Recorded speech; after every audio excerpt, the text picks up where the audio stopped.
እንተኛ ስልሽ እንተኛ፣ አንቺ እዛ ትተኛለሽ፣ እኔ እዚህ እተኛለሁ። እሺ ለሮጥ ነበር ወርቅ አሰርኩ ብለህ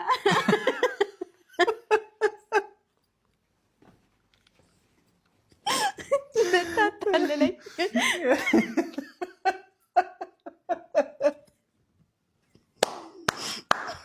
ከባድ ጭዌ ነው። መቤቴን የመላጣ ልጅ ማለት ነበር።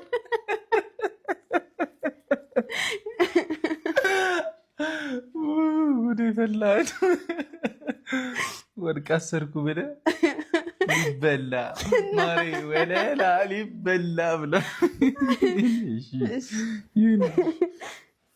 በክፋት አስቤው አይደለም። እኔ ነኝ ያሰብኩት በክፋት። ኧረ ጉዴ! ጠጣ አሁን ዝም ብለህ። እኔ አልጠጣም። ከጠጣሁ ብዙ ላወራ ነው። ይቅርብኝ። እኔ እስካሁን አልቻልኩም። እግዚአብሔርን መጀመሪያ አላማርከኝም።